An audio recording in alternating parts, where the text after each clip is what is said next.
And some parts I'll be describing from an intensive care aspect as well. Just an overview, which may not be fully appreciated by all, because not everybody is accustomed to ICU terminology and things like that. But in this pandemic scenario, each one of us should be a frontline COVID warrior, whatever be the scenario. And one more thing, as Dr. Brijesh mentioned, whenever somebody is gasping, asking for oxygen, it's our duty as healthcare provider to provide that. Simple as that. But now the thing is little complicated, because even a fatigued patient or his bystander will know what exactly is required. He'll be asking, at least they'll be asking, are you giving remdesivir? How about our immunity? What is the implication on the my present scenario against my vaccination status? And even we have to coordinate with the district or administrative authorities, because unlike any other time, we have a scarcity of resources, because the demand on the healthcare system is pretty huge. So things are a bit complicated these days. Most of the time we may have to say no, because may not be a lack of knowledge, maybe a lack of facility, may not be an administrative failure, because the demand is so much.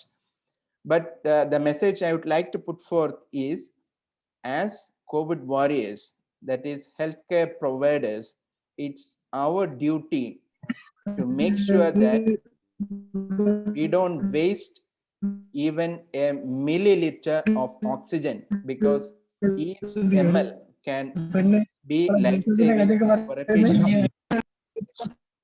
May I request everybody to mute yourself? Okay, thank you very much.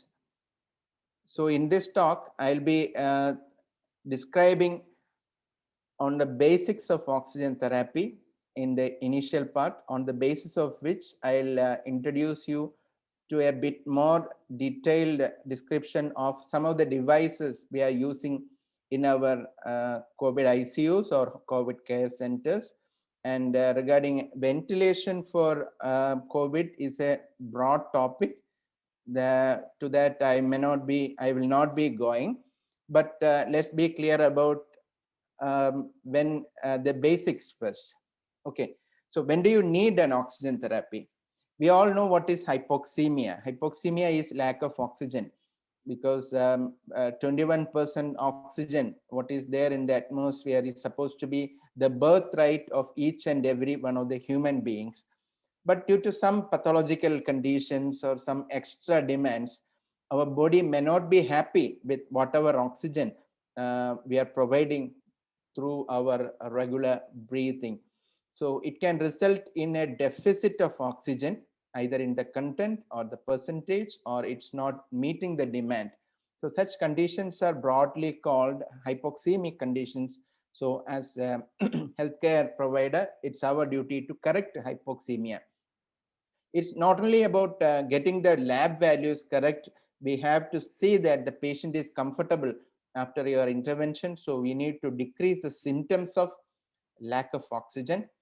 And I'll tell you what are the extra demands or extra work by the heart and the lung, the respiratory and cardiovascular system, and their workload is increased to compensate for the lack of oxygen.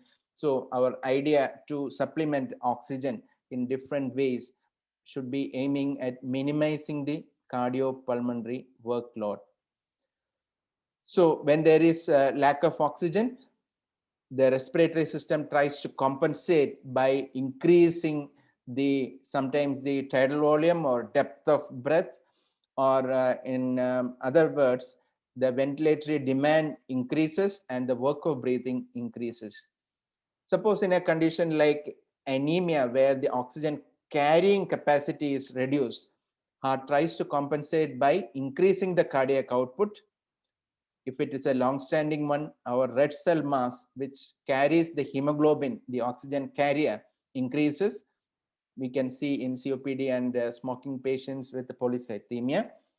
Usually hypoxemia causes vasoconstriction in the pulmonary circulation and leading to hypertension in the pulmonary vasculature, cor pulmonale. So that increases the workload on the right ventricular failure or right heart failure is the result.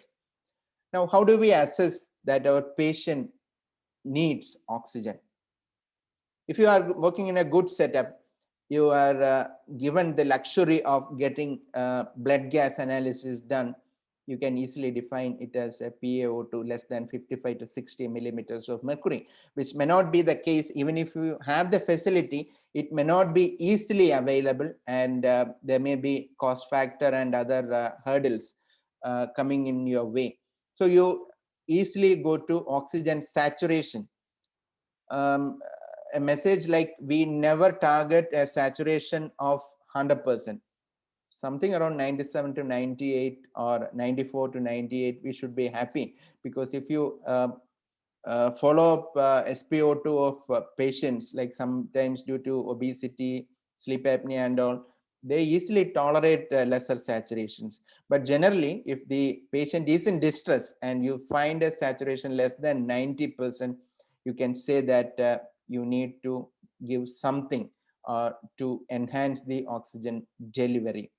And there are some specific clinical conditions or problems where you need to give oxygen therapy, like in postoperative patients. Patients may be under the residual sedation. Conditions like carbon monoxide or cyanide poisoning. Conditions like shock, where your oxygen delivery is not reaching the tissue level, like pulmonary embolism, acute myocardial infarction, during cardiopulmonary resuscitation. And you just practically you rely on clinical signs to see whether patient has hypoxia. It can be in mild to moderate, somebody with a tachypnea, dyspnea, tachycardia, restlessness, disorientation, like that, to an severe extreme where the patient goes in for cyanosis, hypertension, maybe eventually leading to a hypotension, rhythm disturbances, neurological changes like confusion, blurred vision, loss of coordination, slow reaction time, and even it can go on to a comatose state. So in this background, you know when to think about giving something, either supplementing oxygen or do something so that the patient gets in whatever oxygen you provide better, the availability is improved. That is where our oxygen delivery systems come into play. So again, this will be a brief description, because exhaustive description, I think, is beyond the scope of our session. So generally, we can classify it into low flow systems, reservoir systems, and high flow systems. Only three low flow systems, where your flow of oxygen given is lower. See, for example, if you can see in this graph, you can see the continuous flow given is maybe 6 liters or 8 liters. But the thing to note is, when you are breathing during your peak inspiratory time, though it is for a very short duration, your inspiratory flow rates goes very high, maybe up to 15 liters per minute to maybe 30 liters per minute, or sometimes even more when patient is exerting. So there is a lack of meeting the increased inspiratory flow demand when it comes to low flow systems. So that is why low flow systems will not ensure a fixed oxygen concentration. So they are generally called as variable performance devices. Suppose the our flow rates kept is around maybe this level, and patient is breathing like this, shallow breathing, which may be pathological also. You are actually meeting the demand, but whenever patient respiratory pattern changes to a higher peak demand, your FiO2 or the control on your oxygen concentration is disturbed. Second is high flow systems, where you give a very high flow, much above the expected peak flow demands. So whether the patient hypoventilates or hyperventilates, patient can breathe only the air oxygen mixture, or whichever what we call it as FiO2. FiO2 is fraction of inspired oxygen. Okay, whichever percentage of oxygen you are trying to deliver, patient can take in that much only. There is no question of rebreathing or diluting further. Say in the case of a Venturi device, where within the mask you get a flow of around 20 to 30 liters per minute, which is higher than the patient's peak flow demand. There is no question of entraining further air and reducing the oxygen percentage. Of course, the third category is reservoir system, where the peak flows are controlled, and whatever rebreathing occurs, it mostly occurs from the reservoir attached to the breathing device. So again, there is more guaranteed oxygen delivery, but each system will have its own advantages and disadvantages. Otherwise, we would have zeroed into one device and kept it very simple. If you go for a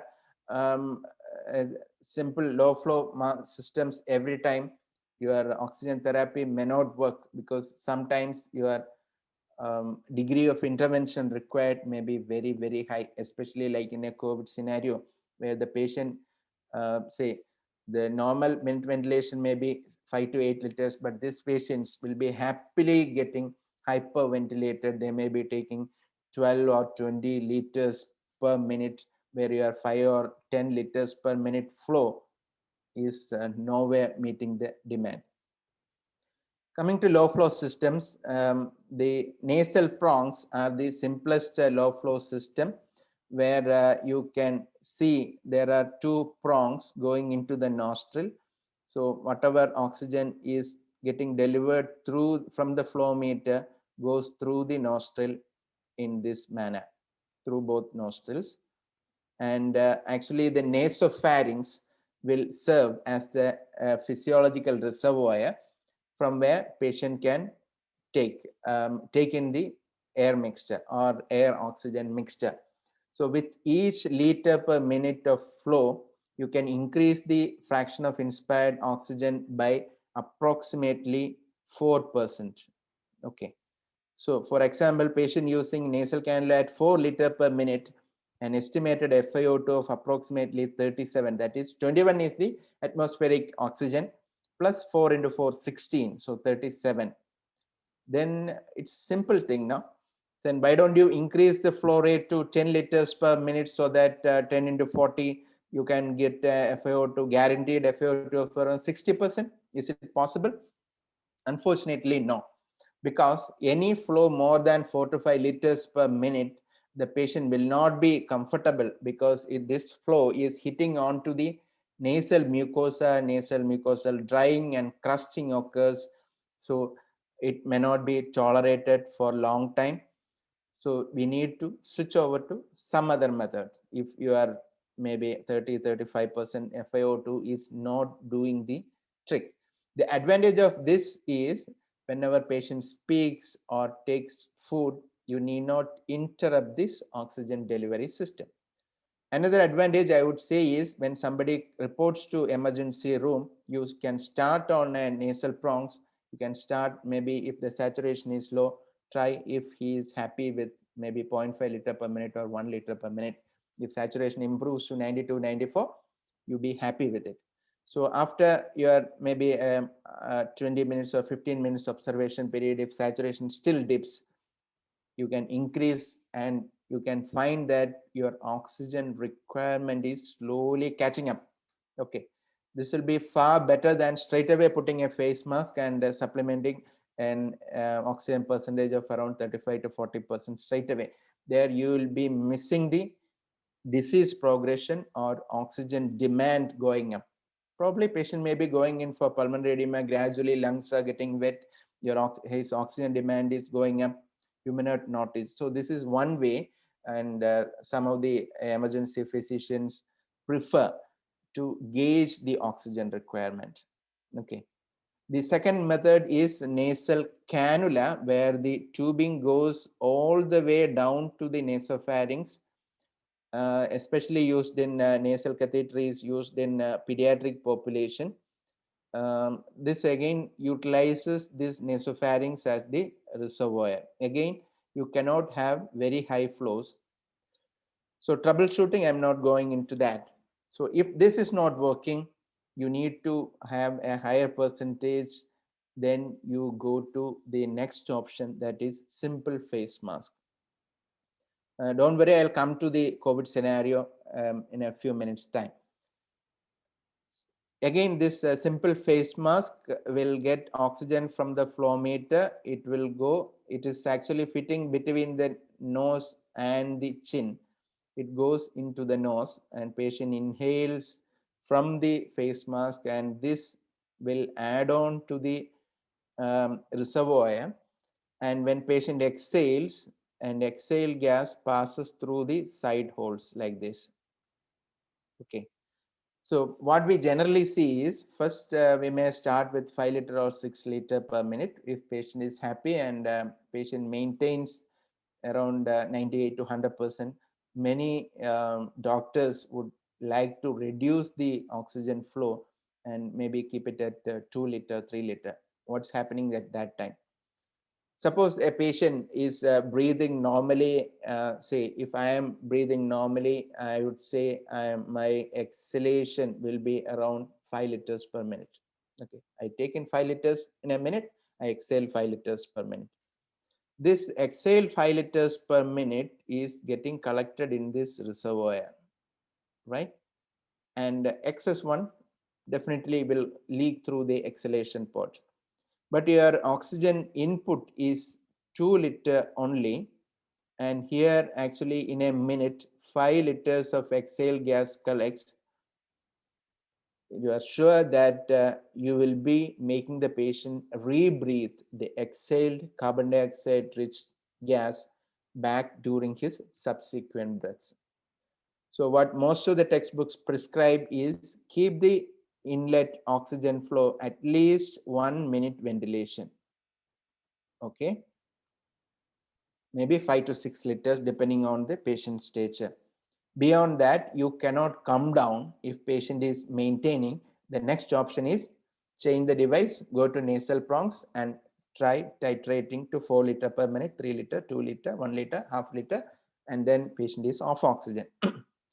So this is the common mistake. So whenever you are using face mask, what I mentioned is the oxygen percentage is not fully guaranteed. Okay, plus you need to keep at least 1 minute ventilation. So on an average for an adult, you can say you keep at least 5 liters per minute. You don't come down below 5 liters per minute because of this risk. At least you want to flush out whatever patient exhales. Okay, next device will be a partial non-rebreathing mask. We are speaking about the second one. What is the difference? Here, the oxygen comes from the flow meter, goes inside the mask, and the patient inhales from the mask like our simple face mask. Again, when patient exhales, the exhale gas passes out through the exhalation port like this. So when patient exhales, what you need to remember is the oxygen still flows in from the tubing, and it will go to the reservoir back and gets collected. Okay. So even the exhale gas, some of the exhale gas also will pass on to the reservoir back, and during the next breath, patient will take in whatever oxygen comes through the tubing, plus additional demand will be taken from the gas in the reservoir back. So this will give you a better control on the oxygen percentage. Okay, not like simple face mask where increased inspiratory demand is met by additional drawing in of air from outside. Here additional drawing in is from an oxygen enriched reservoir. That is the difference. Now coming to the third one, this is non-rebreathing mask. Why it is called non-rebreathing? Here actually you can see two valves. Okay, one in the exhalation port. So whenever patient exhales, it allows gas to move out, exhale gas to move out, but it will not take in from the atmosphere.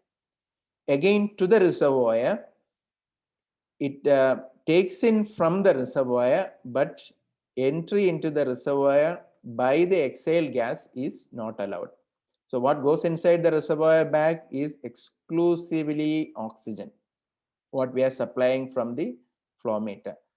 So during increased inspiratory demand, the peak inspiratory time, apart from what is coming through the tubing, the excess demand is met by the oxygen enriched gas inside the reservoir bag, which is devoid of any carbon dioxide rich exhaled gas. So this will be far superior than the partial non-rebreathing mask. The trick is done by the two valves, one at the exhalation port and one at the entry to the reservoir bag. These two devices are helping us very much in our COVID oxygen supplementation. Fortunately or unfortunately, young people are getting affected by COVID these days, especially in the second wave. So most of them require slight bit of oxygen support. Of course, because of our massive public education, people get scared of COVID deaths, cemetery issue and all. So they get anxious too, along with the COVID infection. So their inspiratory demand is more. Sometimes their lung is good enough, especially in the early phases. In that case, these two devices help us very much to have better oxygen delivery and better control on how much oxygen patient requires. Of course, there are devices like helmets and other devices. Helmets, oxygen helmets are seen in outside European countries mostly. But in our country, we are familiar with the oxygen hood for the neonates and babies. But they don't get claustrophobic. But adults, when they are given a device like this and asked to breathe through it, they get claustrophobic, and this confusion and additional psychological issue adds on to the distress of the COVID patients. Coming to high flow systems, what they do is they maintain a very high flow within the physiological reservoir, the add-on reservoir, so that there is less chance of free breathing. So whatever exhale gas is there, that is flushed out by very high flow of gas inside. So sometimes up to 60 liter per minute, some devices can provide. And this is a common high flow device we were familiar with right from more than a decade ago, is the Venturi device. Venturi device is nothing but a small add-on device to our face mask, where the oxygen from the flow meter comes through the tubing and it goes to a narrowed orifice and becomes a jet. Okay, so when there is a jet of gas moving in, the periphery will exert negative pressure and draw in air from the outside, for which we have kept entrainment ports. So this is called the Venturi effect, where a jet of oxygen passes through a small orifice, and in the lateral side there is a negative pressure created and sucks in air from the atmosphere, the surrounding air. So that will create a very high flow of gas from inside within the mask, and how much entrainment happens is a function of the orifice size. Okay, that is where we control the FiO2. Here you can see different color coded, though these color codes are not universal. So the different percentages and minimum oxygen flow is mentioned for each one. And depending on the orifice size, you get a fixed FiO2 or fixed percentage of oxygen. So these are called fixed performance devices. So this 35% Venturi device, if you add to this mask and you supply 8 liters per minute, whether the patient hypoventilates or hyperventilates, the patient is getting 35% most of the time. Okay, this is called a magic box, where you can see this is the 100 is the oxygen percentage in oxygen flow meter supply, and 20 is an arbitrary number, though 21 is the exact number. 20 we will take as the percentage of oxygen in the air. So now the question is, how much air entrainment happens? In this box, 100 against 70, the remaining, the difference is 30. I put 30 here. From the air side, 20, 70, the difference is 50. I put 50 here. So air entrainment ratio is 30 divided by 50, that is 0.6. So maybe you can think in a different way. So for every liter, 600 ml of oxygen is there, and 40% by non-oxygen gases. So effectively, the Venturi 70% will deliver 600. This is the entrainment ratio. For every 1 liter, 600 ml 100% oxygen and 400 ml air. So that is the mixture in the Venturi. So these are interchangeable Venturi valves. If your oxygen requirement goes up, you can change the device and go up on the percentage. Maybe you can come down also, especially if you are validating with an pulse oximeter saturation SpO2 or PO2. You know what is the FiO2, so you can titrate it better. This is also important. There is a device to keep the entrainment orifice open. So this device is usually forgotten, because the patient's covering mattress or bed sheet should not cover the entrainment orifice. So you keep this also. So there is enough room for entrainment of atmospheric air. So these are the jet mixing Venturi mask.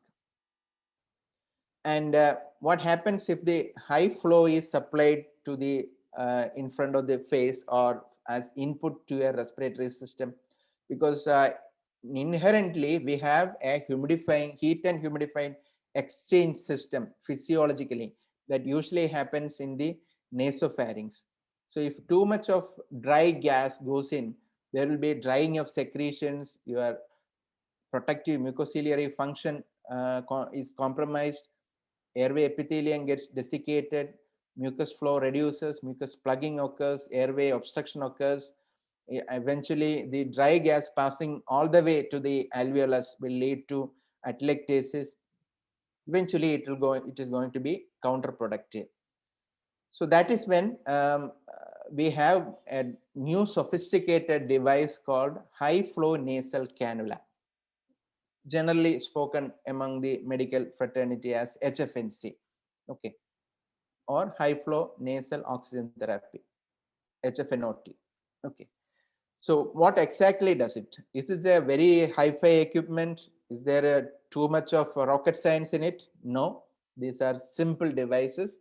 Only thing is, it was not very popular maybe 5 years back or 10 years back, but recently many of the hospitals, it has made its presence, and we are using it very much in our COVID ICUs. So what are the parts? It has got a patient interface such as nasal prongs. It has got its own properties depending on the manufacturer. Okay, there is a gas delivery device that regulates oxygen flow. Again, there is a blender where you can fix the percentage of oxygen depending on how much oxygen you dial on the flow meter. And there is a humidified system. So humidifier system, what exactly helps the patient is it improves the temperature. It's not the cool dry air that we are going to supply. Here we are going to raise the temperature of the gas supplied to almost to the body temperature, or depending on patient's comfort, plus adequate humidification is going to be done by adding water vapors into the circuit. So we control the percentage of oxygen, we control the temperature, we control the humidification. All these things can be modified, and you maintain the heat throughout the circuit, because whatever temperature you maintain here should be reaching up to the patient interface, and then it is being delivered, and you can give a flow as high as 60 liters per minute with modern HFNC devices. Plus, you have a precision on the control of the percentage of oxygen. So that is the beauty of HFNC. Again, the initial phases of COVID, there were lots of debates where whether you can use non-invasive ventilation or HFNC, because the medical fraternity was scared about the aerosol dissipation. I'll come to that data a little while later, but before that, we'll finish off with what is the specialty with the device. This is the device. I think, sorry for using a one particular manufacturer's device. There is a place for a heater, humidifier. There is a heating coil, and there is a tubing to which you supply oxygen through a tubing, where the flow meter should be capable of giving as high as 60 liters per minute. You can draw in water into the water chamber and then connect it to the circuit or the patient interface, which is usually like a nasal prongs. And how it works: here the blending, the oxygen comes through the oxygen tubing and the air is sucked in by the machine, and depending on the FiO2 you are setting, there is a blending of oxygen with air, like the magic box I described for Venturi. So there is, and the blended mixture goes through the water chamber. Water chamber has water which is getting heated by a heating element, and when water molecules are heated, it gathers energy and goes along with the gaseous mixture exiting the water chamber. So now we have maintained the temperature, maintained the humidification, and you can see the water particles dispersed among the gaseous molecules, and they heated passover humidification happens in the water chamber, and the mixture with a given or controlled fraction or percentage of oxygen is delivered into the tubing. You can see the tubing has, breathing tubing has a heating coil, so that there not be condensation of water inside the tubings, and the temperature is maintained, and the uh, gas mixture with a given FiO2 is delivered into the patient interface. The advantage is patient gets comfortable even if it is going at 60 liters per minute. Patient is not bothered whether you are giving 40%, 50%, 30%. That's up to you. He may express some symptoms. Otherwise, patient is not in distress. This is in contrast to the nasal prongs, where I said if you go beyond 4 liters per minute or 5 liters per minute, there will be nasal crusting and patient will start getting irritated with that device.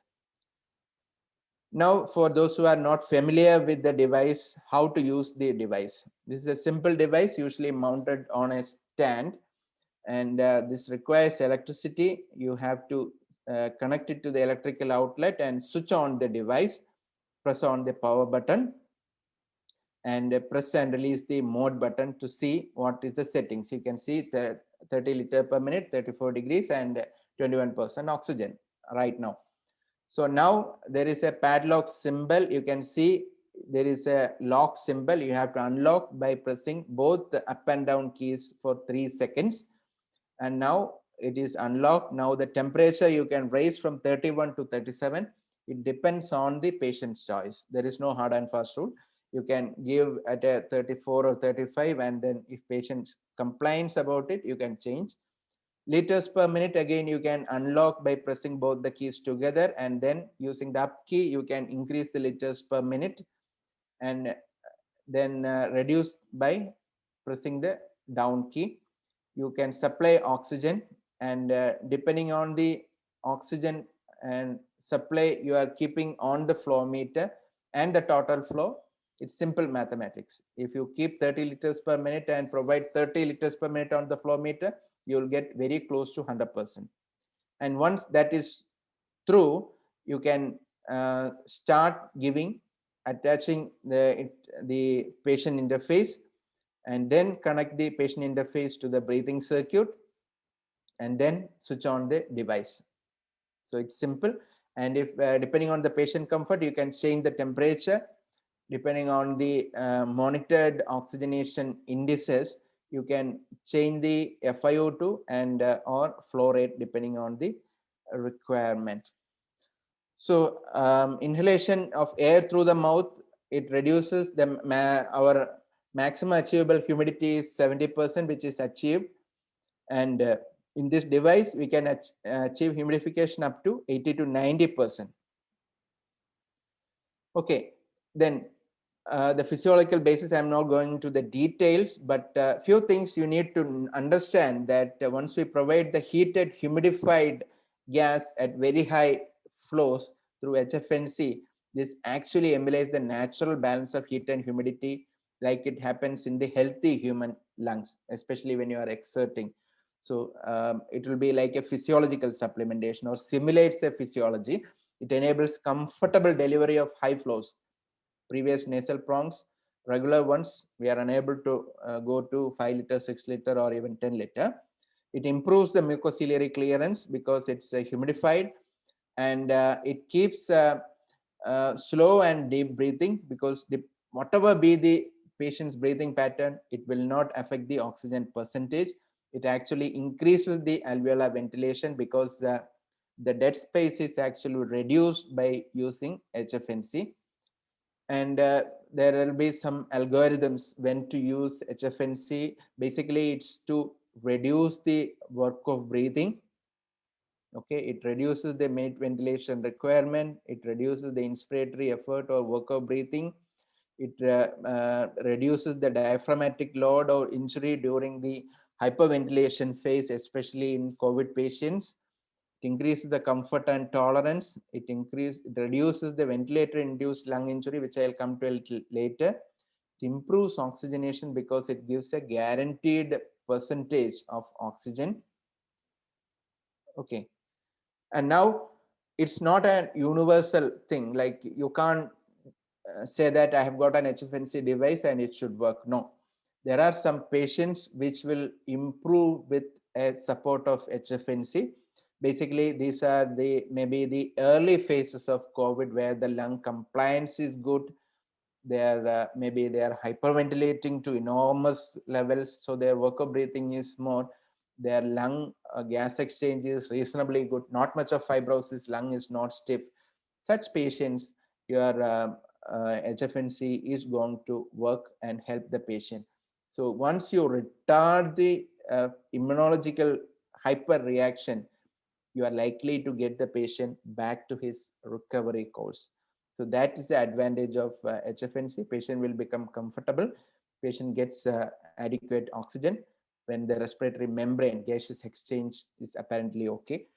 So what are the indicators that will tell you that your HFNC therapy is working for your COVID patient?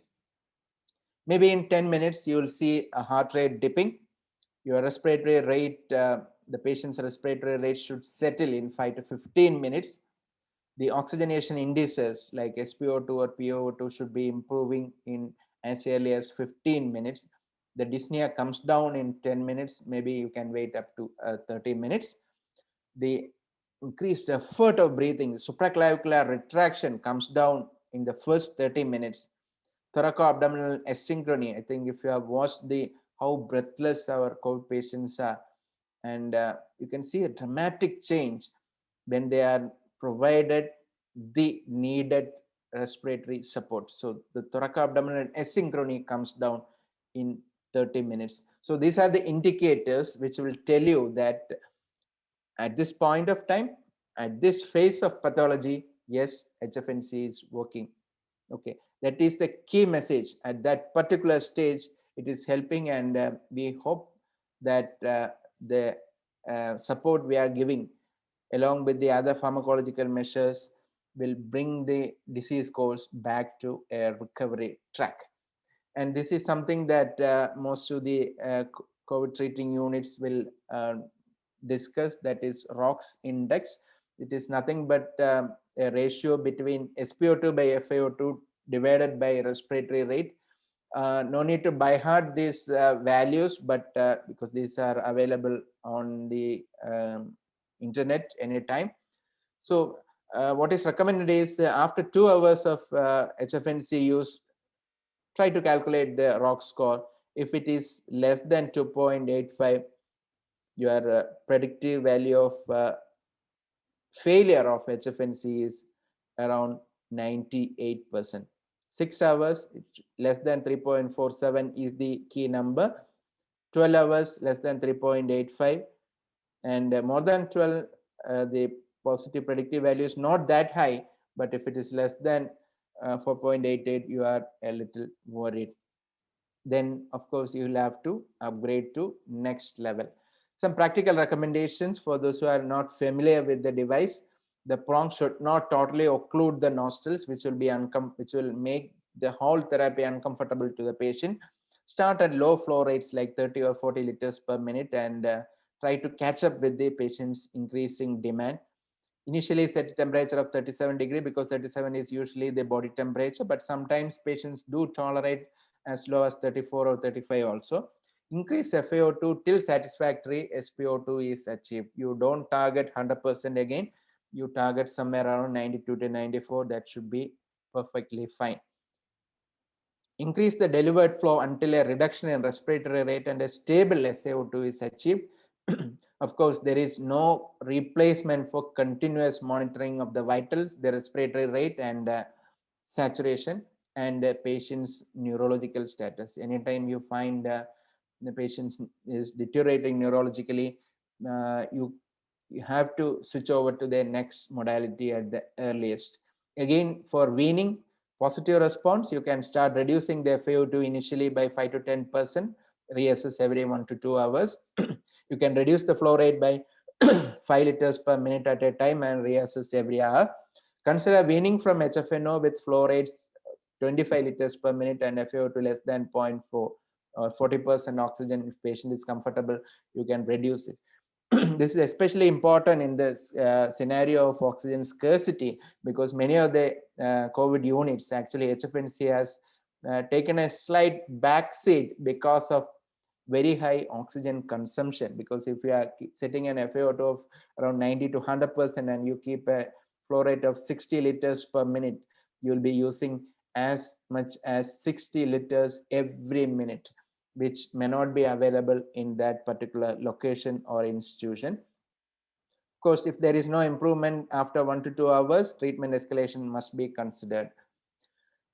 HFNC in COVID-19 is extensively used in patients with COVID-19 resource limited settings too, although there is positive robust evidence, because we are very new to with our COVID-19 encounter. HFNC appears to be a feasible option. It may reduce the requirement of invasive ventilation, which will reduce the system pressure to have more intensivists and more ICU trained healthcare workers. And if it fails, again, have to escalate to next therapy. Another similar option is non-invasive ventilation. Again, I'm not going into it because this has been discussed since long time. Non-invasive ventilation, some patients tolerate NIV more than HFNC when there is a lung fibrosis or there is a compliance is less and they require higher what we call test PEEP, that is positive end expiratory pressure. Such patients will prefer non-invasive ventilation. Actually, I have seen many of the patients themselves telling that, doctor, I am happy with the other device. So they are the better judge.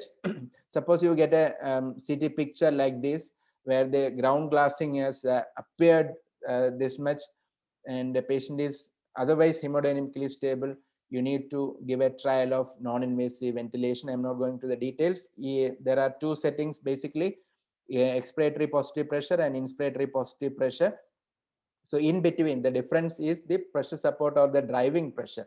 So we are giving elevating the baseline pressure to a positive pressure so that patients will get a better chance of gas exchange, overcoming the atelectasis and lung collapse sticky units. And point to remember is NAV in COVID patients, generally it's recommended that you keep the filters at the exhalation ports and never close the exhalation ports altogether, because you need to have enough leak for the exhalation to happen. That is important. Plus, you don't want the aerosol to spread too much into the atmosphere, though the health workers are having personal protective equipment or PPE kit. Again, BiPAP, sometimes you will have dual limb breathing circuit, where again exhale gas should pass outside the machine after the filter, bacterial viral filter. Okay, again, this preserves spontaneous breathing, reduction of the negative effects on hemodynamics with the invasive mechanical ventilation. Reduction of need for mechanical ventilation is successfully demonstrated with NAV and HFNC. Reduction of treatment costs. Typical settings, you start with a peak airway pressure of 8 to 20. Don't go beyond 20 centimeters. CPAP or expiratory pressures, you keep start from 5 and maybe escalate to 10 or 12. And if FiO2 more than 60% is required, keep SpO2 greater than 92%. Consider increasing the EPAP rather than IPAP, just like you do. These are general principles. It applies to COVID-19 as well. So again, the key point here is the filtering of exhale gas in COVID-19. Other things are generally the same, like in any critically ill patient. Potential aerosol generation is the disadvantage mentioned with NAV. Some lower end devices cannot provide high level of oxygen, and circuit configuration will be a limitation in some resource limited settings. Comparing HFNC and NAV, and HFNC, I said, is more comfortable. It reduces the dead space, it reduces humidification, reduces with the higher flows. NAV, there is not much of humidification provided, but HFNC will not provide much of inspiratory support, though NAV supports inspiratory, and EPAP will provide more of a higher baseline pressure to better gas exchange. Okay, there are some guidelines, literature concerning the use of non-invasive ventilation for patients with COVID-19. WHO guidelines for the management of respiratory failure in COVID-19 advocate use of CPAP or NAV, provided that appropriate personal protective equipment is worn and the aerosol dissemination is supposed to be local. And actually, some European countries, there are some devices where they provide negative pressure in and around the upper body of the patient, so that even if aerosol is generated, it will be sucked into the device and goes to the filter, and only the filtered gas goes back to the atmosphere. So this is the typical aerosol dispersion distance. With NAV is the maximum, nebulizer is next, simple face mask is. You can see HFNC, the dissemination of aerosol is much less, because we are using the patient's nasopharynx as the reservoir, and non-rebreathing mask has much lesser dispersion of aerosol. There are viral filters mentioned. Coming to invasive ventilation, I just want to mention one point. This disease has a course like this. Okay, deteriorating and then plateaus when the immunity tries to balance it. This is where the patients present to our healthcare facility. We might give some trial of HFNC, NAV, other things. And if you delay the intervention, invasive ventilation further, there is more chance that patient will succumb. Because if the patient wants to take the U-turn, you need to have intervention here. So you need to have a proper selection of patients with your experience, your clinical indicators. Then if invasive ventilation is required, the patient is sick, try to institute it at the earliest. It's easier said than done, I know, because invasive ventilation actually prevents the what is called as patient self-inflicted lung injury. It is not an option which can be used when everything fails. But in a resource, in a peak of pandemic, it is more of a theoretical one. Yes, you need to give maximum care to more number of people than maximum care to a limited number of people. The scenario is different. That is why many of the literature says the mortality is very high when patient requires invasive ventilation. other NIV, along with oxygen therapy, you can try other things like prone positioning, which is supposed to be beneficial even for awake patients. Prone positioning helps. And timing of intubation, usually when patients are relatively dipping from on that downward course, you should institute intubation. And a little bit on oxygen delivery and transport, a few slides more. Now everybody is worried about oxygen scarcity, oxygen transportation. The pictures like this are commonplace in our daily news channels and the newspapers. So oxygen is produced in from the atmosphere. Actually, it undergoes two processes: liquefaction of air and then fractional distillation of the liquid air into its components. And liquid oxygen, you can see liquid oxygen plants in many of the big institutions. So increasing hospital demands have led to the introduction of cryogenic liquid oxygen systems for both reserve and main supply.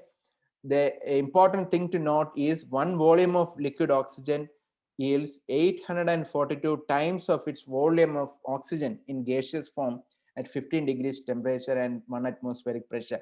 That is why when you import liquid oxygen from other countries or other places in the nation, one liquid oxygen transportation is probably it's equivalent to 842 times the transport of oxygen in the gaseous form. That is why we can save lot on transportation, and delay you can reduce, and the pressure on the oxygen cylinders also will come down.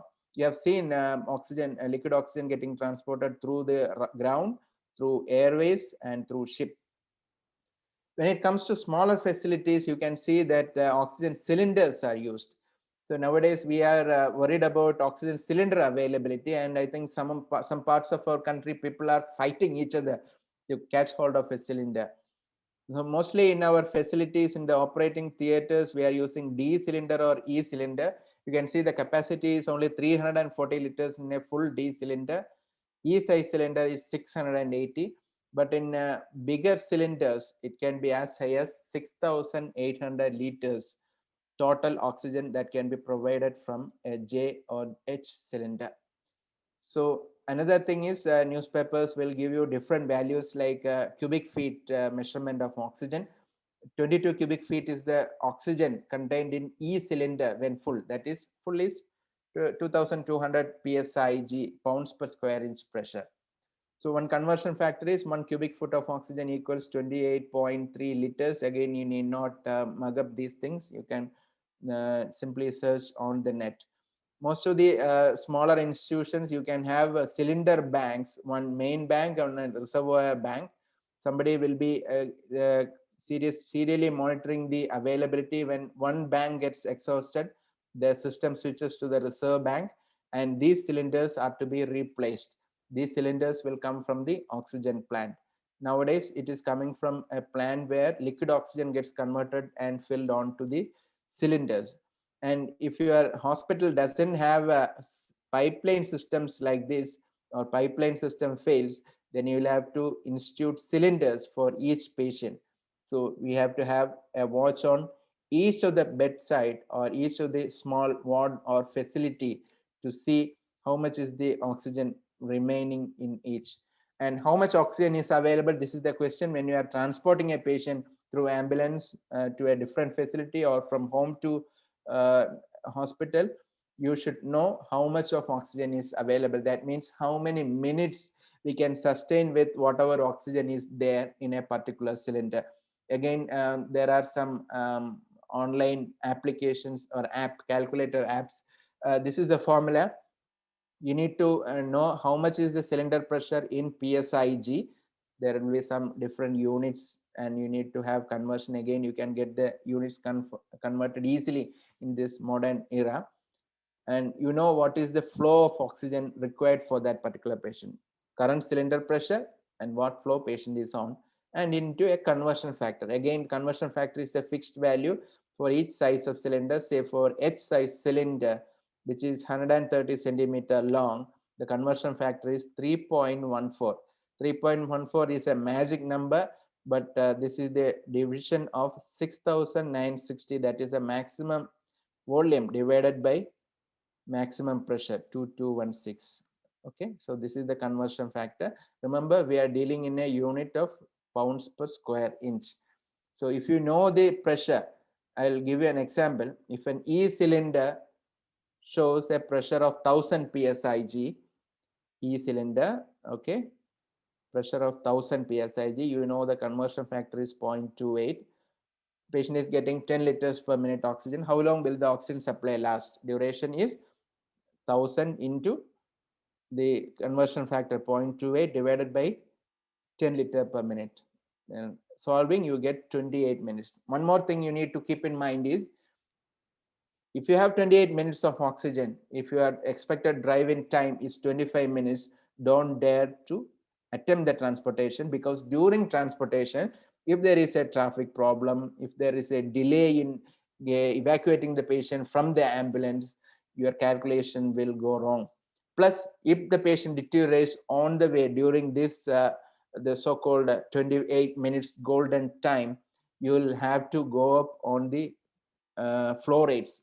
You may be using 15 liters instead of the calculated 10 liters. So your calculation is only empirical. Maybe if you have a cylinder for maybe twice as much your expected time, you can attempt transportation. That will be a safe thing.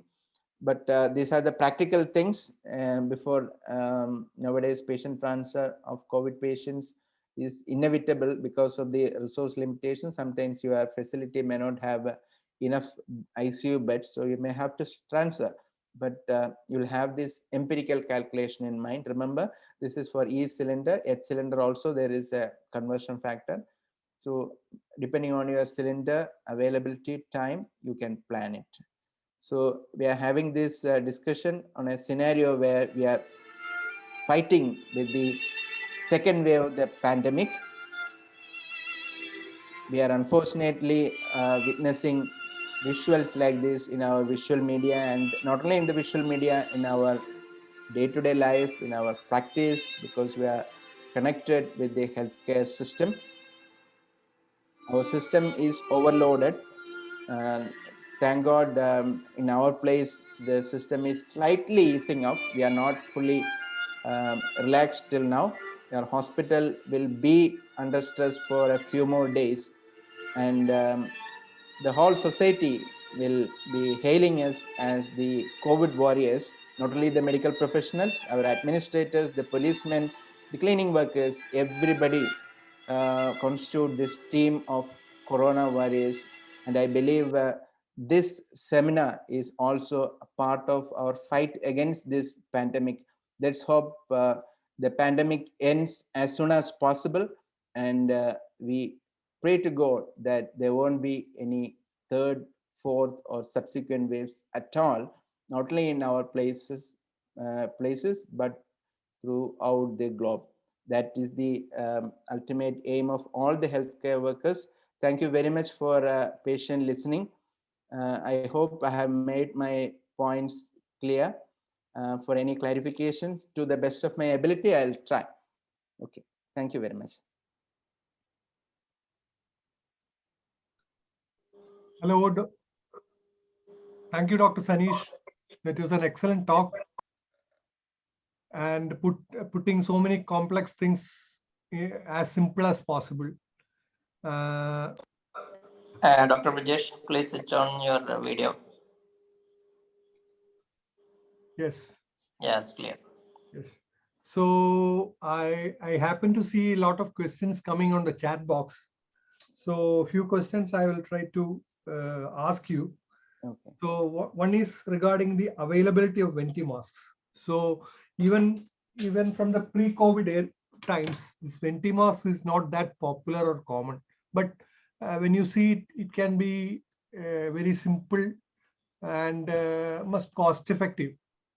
So if the more venti masks are made available, that will be of great help, especially during this COVID crisis. What is your take on that? Yeah, true. Actually, venti mask was a time-tested fixed performance device, but unfortunately, most of the institutions never used it because we were not under that much pressure to use Ventimas because we had other devices in our emergency room, in our theaters, in our ICUs, step down ICUs, and the ward definitely we we needed only the face mask, nasal prongs. That was fine in our patient load coming to the ward. So Ventimas was something which was not very popular, though it is very much promising on the textbooks. But nowadays, I think more popular ones are the non-rebreathing masks, which are excellent devices. But again, the availability is actually improving since last 1 year. But even the familiarity is increasing. That is one thing I noted. One plus point with the COVID is people have become more familiar with the oxygen delivery devices. And as I mentioned in the beginning, even the school kids, they know what is liquid oxygen, how it is transported, how it is delivered into the Cochin shipyard and transported to Calicut. These things, this is one positive thing about COVID, but our news channels are also spreading scary, stressful pictures, visuals to our kids and younger generation. So yes, and this is a good device, and aerosol dissemination was one of the concern during our first wave. But I think in India, we were not that much hard pressed, except for maybe Mumbai, Maharashtra, where they had a huge peak, maybe in parts of Delhi. Other places, we didn't have that much of case load. So we were sort of relaxed. We were not hard pressed for these devices and shortage of devices. And those times, the aerosol dissemination was the biggest topic. And nowadays, I think the recommendation from WHO is serially evolving. Whatever they said on last February is not holding true at all. Nowadays, even there is talk on aerosol spread. But healthcare workers having PPE kit, actually our exposure is supposed to be near to zero. So the aerosol dissemination is not that much of concern these days. But yes, when resource is limited, we have to cling on to whatever useful devices we have in oxygen therapy. Now, one of the slides you showed that aerosol dispersion was least with the Venturi mask. That's why I was particularly interested. Non-rebreathing mask. Non-rebreathing mask. Venturi mask may be slightly more, but non-rebreathing mask, actually, where, and maybe they are mentioning about masks where they can attach filters. Even the NAV circuits, they are improvising to add filters to the exhalation leak ports. So that may be one of the reasons. But aerosol dissemination is not much of a concern these days because all the the PPE availability is there, and N95 mask is reasonably good protective for our healthcare workers. Though it's a fact that even after 2 doses of vaccination, healthcare workers are getting affected. We have to search for other reasons as well. Okay, Doc. Another question which came up was, what is the approximate cost of HFNC? That part I'm not sure. I think now that most of the hospitals are purchasing, when the number of units sold are more, cost might come down. I personally, I don't know about maybe anyone of our leaders, seniors, they may be having an idea, because I just know that my hospital had only 3 HFNCs in last January, and the company people were trying to make them buy. Now we have as many as 8 HFNC machines. Only during the oxygen shortage crisis, the number of HFNC machines used were less, but now I think all the units are in use in our COVID ICUs. But patients are very comfortable with it. It is costing 1 lakh to 1.2, 1,20,000 each set. Maybe more than that, sir. The limiting factor may be the patient interface. 15 by the government. Yeah, okay, so that nasal prongs, that the patient interface, we may not be reusing. So every time patient will have to purchase that patient interface also. HFNC costing one like 20,000. Okay, okay, sir. Another question, what are the fire and safety precaution standards in oxygen delivery area with patients like ICU or isolation ward? Yeah, We can- actually, that the handling of oxygen cylinders itself demands a professional approach. Like we see some of the pictures I showed, oxygen cannot be kept just like you keep a chair or stool near the patient, because if the cylinder happens to fall down and the cylinder valve bursts off, it will explode like a rocket. So there should be enough fire and safety precautions. The cylinders should be well chained to the wall, or there should be a firm stand on which you keep the cylinders. Oxygen is a gas which supports combustion, as this person rightly pointed out. It requires expertise, but right now I don't think we can insist on all the security norms when you are up against a pandemic where when many people are begging for life, begging for oxygen. I think the institutions should be gearing up to institute the safety protocols in case we have a so-called third wave. We should be better prepared rather than having oxygen cylinders transported in the auto rickshaws, taxis. All are dangerous practices. Next question, how do we understand PSIG? Pounds per square inch is one of the units mentioned to measure the pressure, pounds per square inch gauge. And there are different units in pressure. Some of the pressure gauges will show it in bar units. One bar is 1 atmosphere, and kilogram per centimeter square is another unit.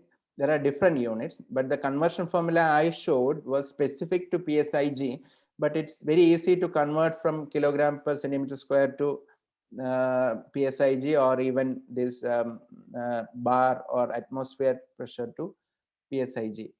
Otherwise, you have to have a different equation with a different conversion factor. That's all. Converting between units is easy these days. You need not mug up the formula, but I think the anesthesia or intensive care residents should be thorough with the conversion formula. But I think in our place, it is kilogram per centimeter square, but some of the pressure gauge dial itself will give both units. At least you should know what is the full pressure. 2200 PSIG is the full oxygen cylinder pressure. When the pressure comes to 1000 PSIG, you can know that you should know that our oxygen capacity has come down to half. The available oxygen has come down to half, like that. So there is nothing much important with regard to the unit. Pounds per square inch is one of the units. Another question which has come out, what is the difference between medical and industrial oxygen? Yeah, actually, it's maybe there is a small difference when it comes to the purity and certification. But on the whole, on a compromise situation, we can as well use industrial oxygen. That's what we have been doing during the acute shortage of oxygen. Something's better than nothing. But medical oxygen, it passes through a series of tests, qualifying tests to for certification to be distributed as a medical oxygen. It's something to do with the purity and maybe the quality checks. What about using an oxygen concentrated when compared to an oxygen cylinder? Yes, I think last few years have seen many of our patients using oxygen concentrators in their homes. Home oxygen therapy has been very popular even in our place. But what we have to understand is the percentage of oxygen it can deliver is not very high. It might maybe from 21%, it might supplement you up to maybe 35 or 40%, but not beyond that. So efficiency wise, it's not a great choice, but given as in a pandemic scenario where you are not getting anything, it can supplement something. That's all. It cannot replace the oxygen beds in the hospital. If patient is dyspneic enough, symptomatic enough, category B COVID, oxygen concentrator may not work. Plus, you need to understand that even if it works in the early phases of COVID, COVID is actually a continuum, a spectrum-like evolution where the lung and body undergoes a series of changes. Now we understand that COVID doesn't affect the respiratory system alone. It affects the vascular system, myocardium, everything. So coming to the respiratory system, there is a series of evolving issue. So in the initial phase, lung is very distensible, compliant. After some time, compliance comes down, then it becomes hard like a football, then hard like a rock, where even your invasive ventilation, high inflating pressures are unable to break the atelectasis and get some oxygenation happening. So it's a continuum. Maybe in the initial part, if you have a home oxygenator, it can help. But again, one more role of home oxygenator, I would say, is in post-COVID syndrome, where due to the physiological changes, the fibrosis, there may be some pathological changes happening, fibrosis happening. Many of our post-COVID victims, unfortunately, may require oxygen supplementation or any extra bit of exertion.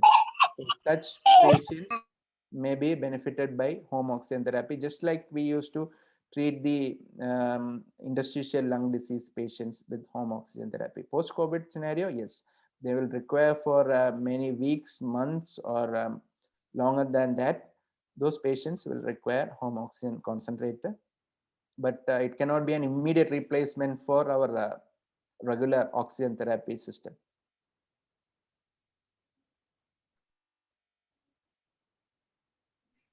Dr. Sanish, can you tell me something about the transportation of patients who use on oxygen therapy, both inside the hospital or if you want to shift the patient from one place to another hospital, for example? Sometimes that problem comes during the transport, during the shift. So can you suggest a better way to take care of this? Frankly speaking, I don't have a first-hand information on that. I think the better thing would be to have preparedness. As I mentioned in the last part of the presentation, we should know how much of extra oxygen support or therapy we can afford to have during the transit time, which is very important. Even if you transport a COVID ICU patient for a CT scan, for a CT scoring, you need to make sure that patient will not succumb to hypoxemia during transportation. So we have to say within hospital, it's not much an issue because we have excellent transport ventilators which will work on the battery backup itself, which will afford to give enough PEEP or positive end expiratory pressure to maintain the oxygenation, guarantee the oxygen percentage and all. So even NIV and invasive ventilation, transport ventilators do help, but don't take risk with these patients because their pathology is keeping on evolving, especially in the initial days. Just because you saw the oxygen requirement just 35% at 4 o'clock, don't plan for a CT at 7 o'clock. The preparedness matters, but hospital transportation, anytime you should have at least 10, 20 or 30% extra leverage with oxygen supplementation. Like if patient is already on 100% FiO2, the transportation is going to be very risky. So you have to explain to the patient and relatives especially before attempting that because of the other establishment issues. But you need to have a full-fledged ventilation therapy available in our transport ICUs, transport ambulances, which is not always the case, I understand. So it's a balanced decision, but don't take chances. Somebody on HFNC transportation is difficult because you cannot have that much of oxygen supplementation for an inter-hospital transportation. But you have to have good patient selection, good preparedness. Otherwise, objective criteria, I'm not aware. Sorry. Is there any relation with mucormycosis and oxygen humidification? That is another question which has come up. Mucormycosis is a hot topic. I think just like we had less of um, notifications from WHO in the initial part of the pandemic, we can expect more clarifications from our CDC and WHO on these related factors. There may be scientific evaluations going on. There are many people telling that maybe because of the lack of oxygen quality, it can cause maybe rampant use of steroid and immunosuppression, immunomodulation, which happens per se with the disease, plus our iatrogenic immunomodulation. Everything can contribute, but objectively, point-to-point mucormycosis guidelines, I'm not aware. Last question. Is HFNC, does HFNC require more oxygen than what actually is needed? It can't be. Like if we are providing 40 liters per minute and we are setting 100% FiO2, we need to provide 40% 40 liters per minute oxygen without any compromise. But yes, our HFNC devices are providing FiO2 as close to 100% as possible. May not be 100%, but it's very close to 100%, maybe up to 90-95% FiO2. It definitely forced to give. And the additional advantage of maintaining the heat and humidification is the advantage. Plus, we have seen the patients are comfortable. And the moment we try to switch over to NAV, some people subjectively say that, doctor, I was comfortable with the previous device. So very, very hard to comment on the precision of oxygen, but I would say around 95% precision, it is there. Definitely, it will not be like an endotracheal tube with a cuff where you fix the ratio and exactly that is delivered.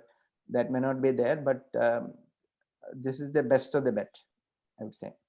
Should we use something like distilled water in this when you use mask or in this ventilators? Is there any recommendation like? Actually, the heated humidifiers have the notorious designation of promoting infection because this has been reused every time. So there should be a strict infection control protocol to make sure these water chambers are cleaned thoroughly before, periodically, and in between patients. Otherwise, there is a possibility. That is one slight disadvantage, but it can be overcome by our strict infection control practices. I think if anybody has got any more questions, they can unmute themselves and ask questions to Dr. Sanish.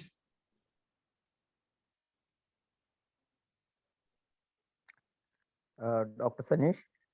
Yes, Dr. Suresh here. Regarding the economy of oxygen as compared to when you compare NIV to HFNC, what do you think? Actually, HFNC devices should be using more oxygen because we are providing higher flow rates.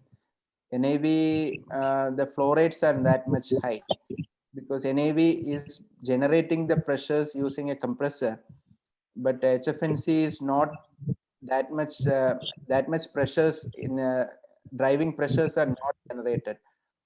So only around 10 liters per minute flow will generate only 1 to 1.5 centimeters of PEEP only. So in that case, the flow rate is high with HFNC. So if you are keeping higher FiO2, oxygen consumption is also more. That's why I mentioned in our institution, when there is a shortage, we tend to limit the use of HFNC against NAV. But as a matter of fact, the patients supporting HFNC and patients supported by NAV are two different categories. NAV, maybe when the lung compliance is less, their oxygenation driving pressure demands are more. NAV is the situation where HFNC cannot give that much result. So in that case, when depending on the patient scenario, you have to take that bet. Definitely, HFNC oxygen consumption is more. Dr. Brijesh, may I ask you a question? Hello. May I ask a question? Yeah. Pradeep?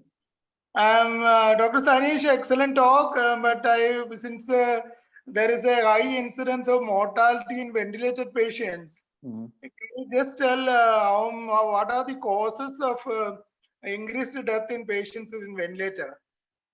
Sir, I've mentioned it in the slide, but I didn't go on elaborated way on invasive ventilation because of the shortage of time. Technically speaking, ventilator deaths are mostly due to patient self-inflicted lung injury.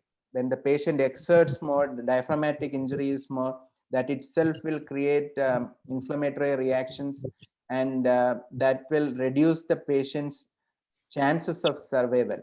So the answer to that is, before patient goes in for this self-inflicted lung injury phase, you have to support the patient's ventilation altogether, like sedate the patient, make the patient passive, go in for a invasive ventilation, which is not actually happening these days because it's a problem with judging the disease course of the disease course per se.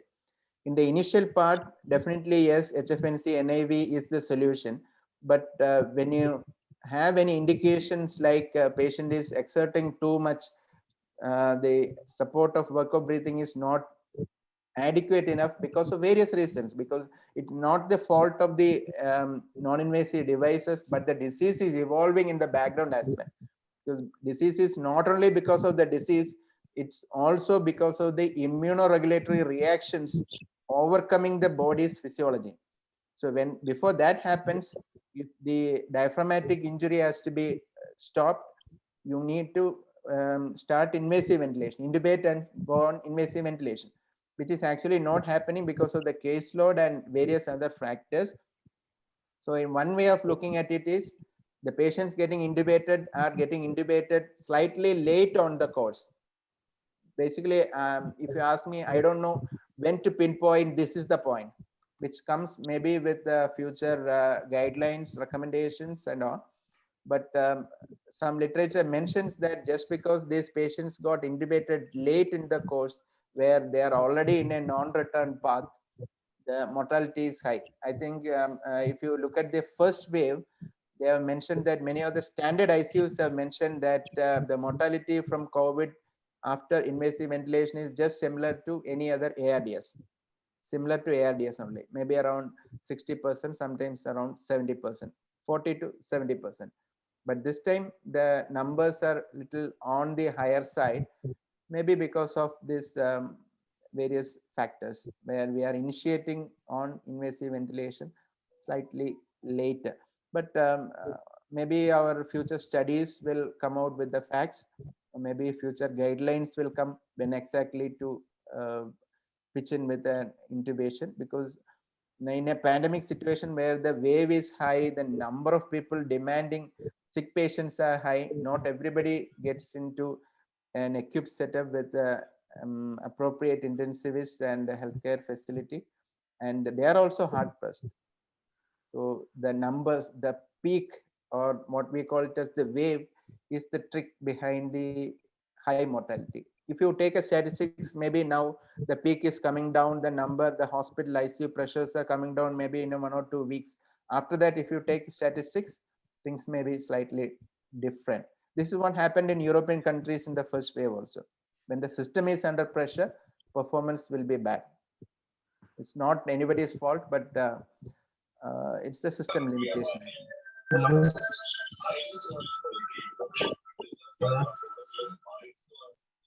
Hello, Sanish.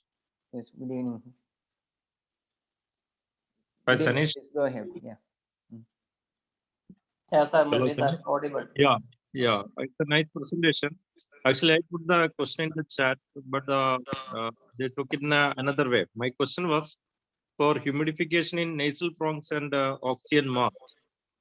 Usually in the ICUs and other emergency setup, we put that distilled water in that below the oxygen flow meter. Mm-hmm. So, what is the protocol now? Whether we should continue with that bottles, or I think I don't know, I haven't checked the literature. In our hospital, our infection control committee is not permitting us to put water in that humidifiers because of Yeah. the infection control No, concerns. most of the centers, they practice that no need to use this distilled water. That's why Yes. I asked this Yeah. question. But Because ventilators, we use that disposable HME filters. yes. And no one is using that heated humidifiers, the Yes. chamber and the connections. Yes, yes. So this was my doubt. Yeah, actually that warrants more care and strict infection control practices, because you are giving those aerosols directly into the respiratory tract without Yeah. any more barriers. So that may be the reason. Okay, okay. Thank you So- very much for your To comment. check again that nasal prongs and that oxygen mask. Yes, sir. Maybe you can use saline instead of distilled water. Mhm. And Yeah. now people are telling that no need to use any kind of this water, either saline or distilled water. So that's a doubt. No, maybe because we are not giving high flows through the devices. So we expect the natural humidification paths to compensate a bit rather than taking a risk on infection. I haven't gone into the literature, but this is what I gathered from the ID people. Okay. Thank you. Thank you. Dr. Jalil, Yeah, can we wind up session? I think we can wind up the session. So Dr. Uh, Jalil, it was an excellent presentation and put up in a very simple language which everybody could follow. And I personally like the way in which you put that HFNC part, the videos and all. So thank you once again. Thank you very much. Over to you, Dr. Jalil. Thank you very much, everybody. Sorry, I took a little extra time for my presentation. no problem, sir. We used to go up to 10 o'clock, 10:30. Used to be presentation. Jalal, I think we can conclude the meeting. Yes, sir. Yes, sir. Permission of Miller, sir. For Yeah, water. really, we come to the issue of the session.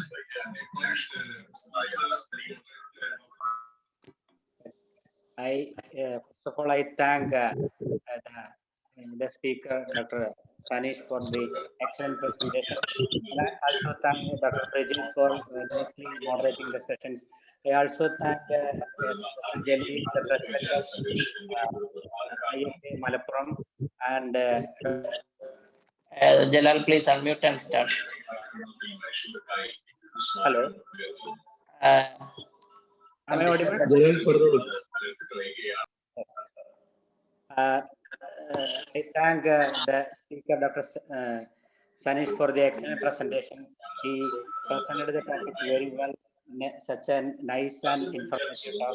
I also thank the Dr. Bridget, and also thanks Dr. Jalil, Dr. Nilar Muhammad, and Dr. Jnanadas, and all the senior leaders of IMA who participated in this webinar, and all the audience. Actually, in the beginning itself, we have around 170, 175 participants was there.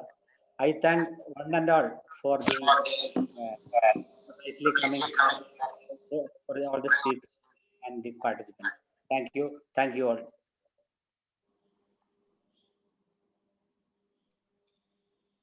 Thank you, sir. Good night. Yeah, Thank you, Dr. Jalil. yeah, Miller, sir. Shall I end the meeting? Thank you, Sanish. Thank you, Dr. Thank Brijesh. you very much. Shall I close the meeting? Miller, sir. Yes, sir. End it. Thank you very much. Bye. Good Yeah, night. thank you. Good night.